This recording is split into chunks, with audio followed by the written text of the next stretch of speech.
ఎప్పుడైతే రైస్ మిల్లుకి రైస్ వెళ్తానే అకౌంట్ వాళ్ళు హ్యాండ్ ఓవర్ చేసుకుంటే మాకు ఒక ఐడియా వచ్చేస్తుంది, ఎన్ని బస్తాలు ఇచ్చాడు, ఎన్ని టన్నులు ఇచ్చాడు. నెక్స్ట్ 1 అవర్ 2 అవర్స్ ఆ రోజే 48 అవర్స్ అన్నా ముందుగానే ఇచ్చేస్తున్నాం. వాళ్ళ బ్యాంకుకు అకౌంట్ లో డీబీటీ వెళ్ళిపోతుంది, డైరెక్ట్ బెనిఫిట్ ట్రాన్స్ఫర్ స్కీమ్ వెళ్ళిపోతుంది. దీనివల్ల వాళ్ళకి ఎక్కడా ఇబ్బంది ఉండదు. ఇది చేసినప్పుడు కూడా టెక్నాలజీ కూడా చెక్ చేసుకుంటున్నాం, ఆడిట్ చేసుకుంటున్నాం, మళ్ళా ఐవీఆర్ఎస్ తీసుకుంటున్నాం. అంటే డబుల్ షో, ఎక్కడ చిన్న మిస్యూజ్ కాకుండా ఎవ్వరు కూడా జాగ్రత్తలు తీసుకోవాలని జాగ్రత్తలు తీసుకుంటున్నాం. మొన్న నేను చూశాను, గోని సంచుల్లో రంధ్రాలు ఉన్నాయని చెప్పారు. నేను ఫీల్డ్కి వెళ్ళినప్పుడు నేను చాలా స్పష్టంగా ఎగ్జామిన్ చేశాను. అక్కడ గోని సంచుల్లో రంధ్రాలు ఉన్నాయి. రంధ్రాలు ఉన్నాయంటే ఆ కన్సర్న్ రైస్ మిల్ ఎవరైతే వాళ్ళు డ్యూటీ చేయాలో వాళ్ళు ఫెయిల్ అయ్యారు. రైస్ మిల్లర్ డ్యూటీ ఏంటి? గోని సంచులు బాగుండే సంచులు ఇవ్వాలి. ఆయన తక్కువ ఇస్తే తీసుకోడు. సంచులు గోని సంచులకు రంధ్రాలు ఉంటే ఏమవుతుంది?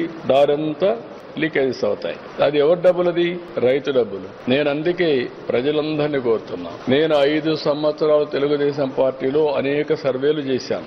నేను ఎప్పటికప్పుడు అవర్స్ టుగెదర్ కూర్చొని అధ్యయనం చేశాను. అందుకే రైట్ పర్సన్ కి రైట్ పొజిషన్ లో పెట్టడానికి ఇంకా ప్రయత్నం చేస్తూనే ఉన్న, సిస్టాన్ని ఇంప్రూవ్ చేసుకుంటూ ప్రయత్నం చేస్తున్నా.